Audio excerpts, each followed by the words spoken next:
channel. Hey, you know what time it is, No Press fam?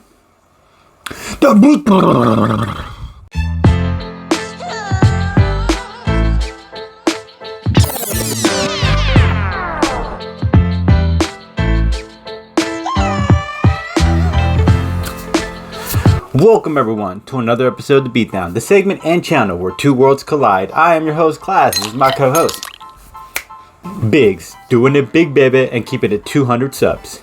And as always, guys, if you guys enjoy our content, you know what you guys can do. You can share, you can like, you can subscribe, or you can turn on your notifications to get the latest episodes, which we put out every week. Yeah, and shout out to SR Striker for recommending this one to us. We're going to give it to you. So, I'm going to start things off by representing Marvel Comics' Red Hulk. Don't you get it? You're old news! Let's get into the brief origin story.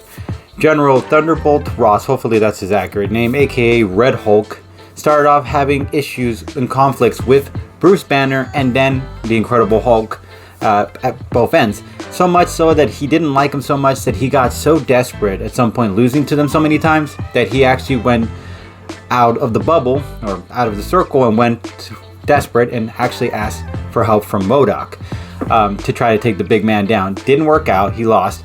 And his daughter finds out about this, is devastated, wants nothing to do with them.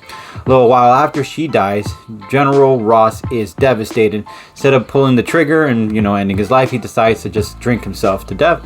Then at a bar, and then out of nowhere, MODOK and the leader show up, and they offer him an opportunity to get his daughter back from the dead and to defeat the Incredible Hulk. And, General Ross decided, hey, yeah, I'll take the deal. Not knowing that they were going to use some kind of device to siphon the Incredible Hulk's gamma radiation and then put it on Ross himself to create the Red Hulk. And that is the brief origin story of Red Hulk. And now we're going to get into the powers, abilities, and feats. Okay? Transformation. Red Hulk will not transform between forms without consciously willing it. So he usually turns into his normal self when he's asleep, which is pretty odd. At least that's what I'm getting out of it. He has superhuman strength, superhuman leaping, regenerative healing factor, superhuman stamina, superhuman durability, superhuman speed, gamma radiation emission, energy absorption, and Venom and Ghost. This was an interesting one. He actually absorbed the powers of Venom and Ghost Rider.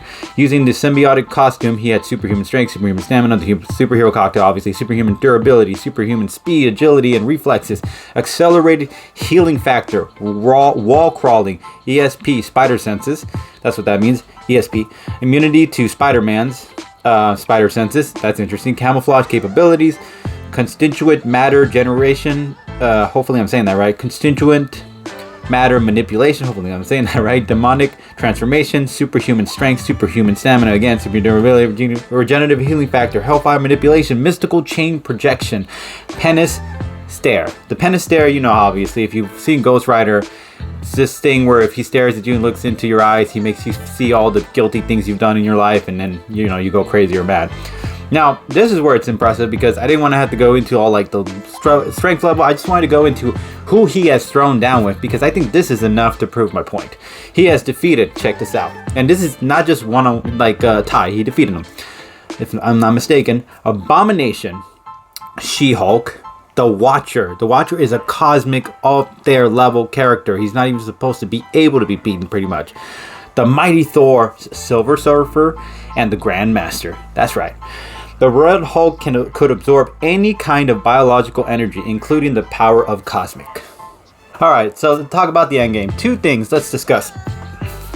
First off, I'm just going to throw this right off the bat because this will be probably the most compelling argument. I mean, pretty much, is the roster of characters he has defeated in the Marvel Universe, okay?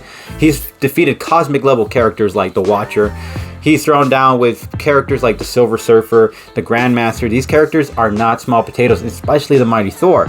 So it is safe to say that as far as the roster of who he's defeated, they're pretty stacked up there. Another second argument I'm going to make is also the fact that he is able to absorb any kind of energy. So let's say you put him in an environment where he is near radiation, or any kind of electrical high voltage, I mean, the guy is going to be able to absorb it and use it to juice up his strength. So I don't believe General Ross is able to absorb any kind of power from my understanding, but Red Hulk having that extra boost, is that extra juice does kind of give him that upper advantage, that extra hand he needs during a fight against someone who might be on the same level of strength wise.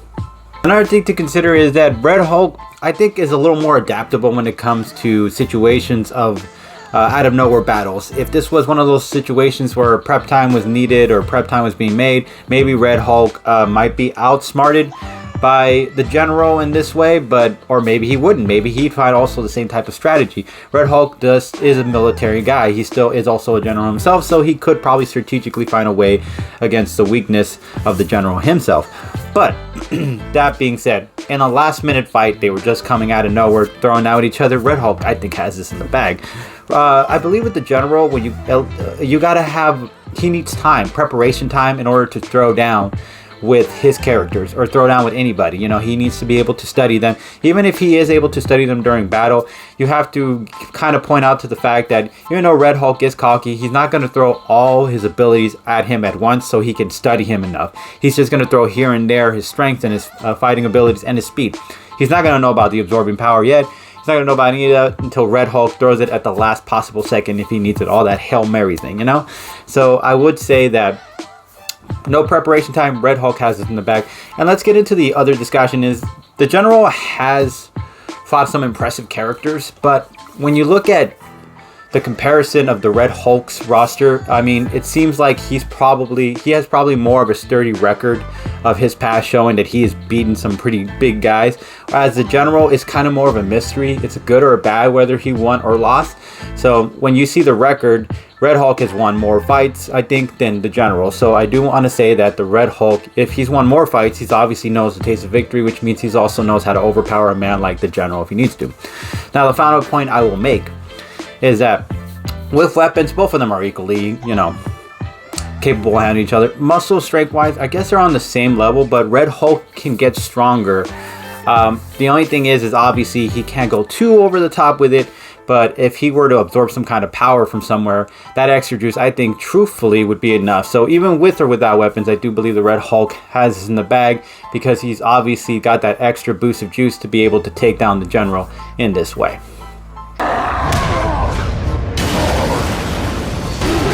Alright, and I'll be representing DC Comics General Eiling Wade, aka the General. Tell him General Wade Eiling wants a word with him. Alright, so let's get into the brief origin story of General Eiling Wade, aka the General. So I'm just going to call him the General at this point. Anyways, so let's start off with the fact that the General didn't like superheroes, didn't like metahumans, didn't like any kind of heroes. He had an issue with them because he didn't trust them. He thought that they were in danger to America and a danger to society itself. So he always kind of went against them, even though they were also considered heroes. Sometimes he went against them too. At some point, he makes some mistakes, and then he's put down, or stepped down from his rank. He's not liking that very much. At some point, he goes solo and decides to do his own thing. Then he finds out he has a cancer tumor and decides he doesn't want to just, go out like that. So he asks his military crew to go pick up a body of a mystical being known as the Shaggy Man. So they retrieved the Shaggy Man, but they didn't retrieve it easily. They had to fight off Aquaman and the Green Lantern just to get it, Hal Jordan, and they still lost. Well, Aquaman and Green Lantern. They brought the Shaggy Man's body to Eiling, the General, and before the Justice League could get to him, it was too late. They created some kind of device that was able to transfer Eiling's brain matter, his brain, into this huge Shaggy Man body. And if you know who Shaggy Man is this creature that is like super strong. It's one of the Justice League's most toughest characters to go against. And now, with the mind of a general with an experience of military in his back corner, yeah, that's not something you want to mess with. And that is the brief origin story of the General. Powers, abilities, and feats. Let's get into it, guys. Okay. Unique physiology in the body of Shaggy Man, like I already said. Superhuman strength, invulnerability, adaptation, regeneration, superhuman speed, self-sustenance, enhanced sense of smell, immortality, leadership, tactical analysis, marksmanship.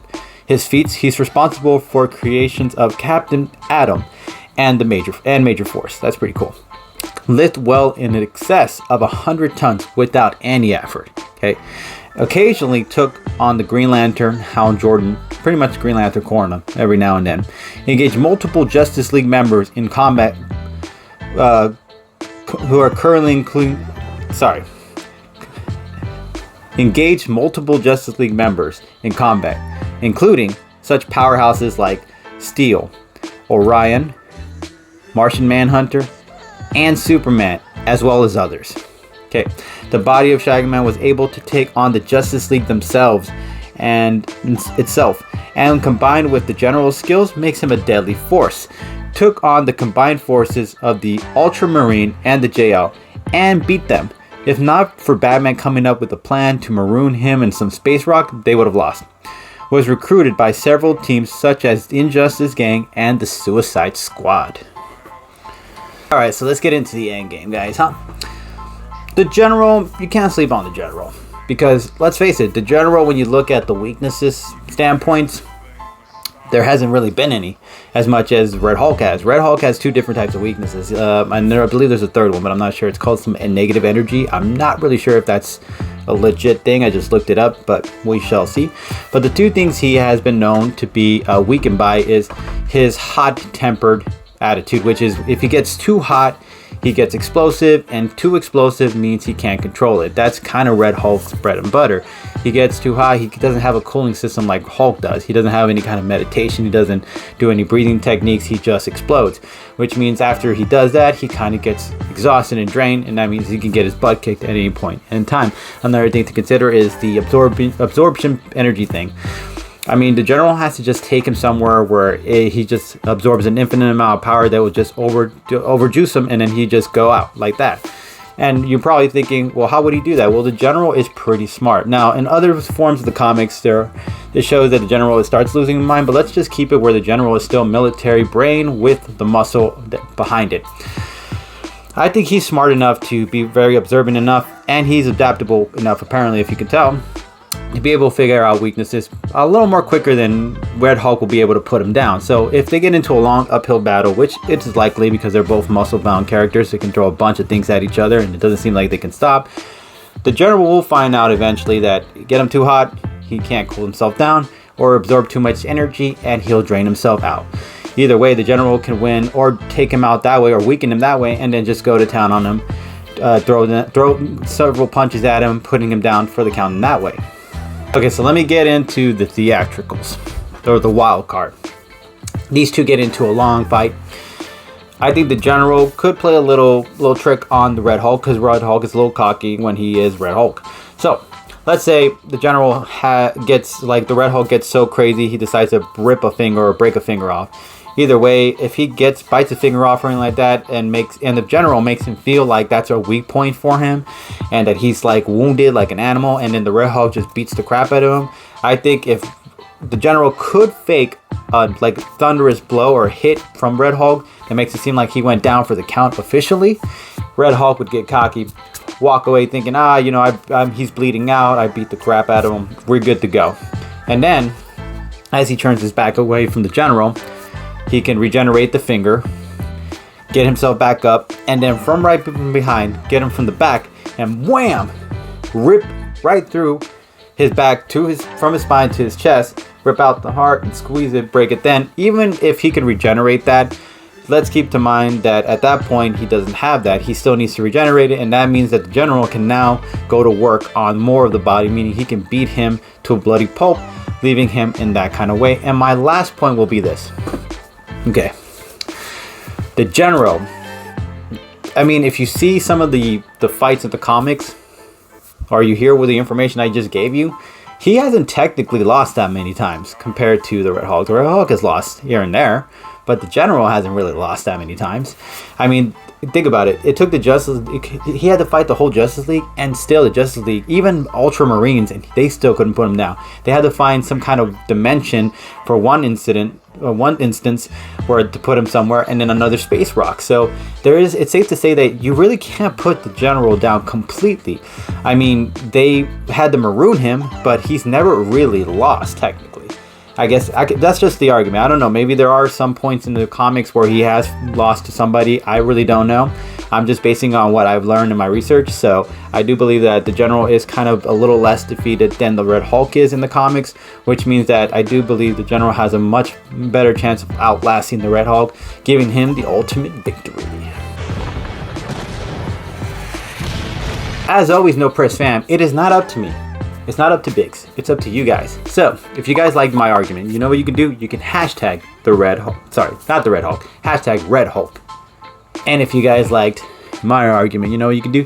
You can hashtag the General. And as always, No Press fam, we really appreciate you guys. Catch you guys later. Peace.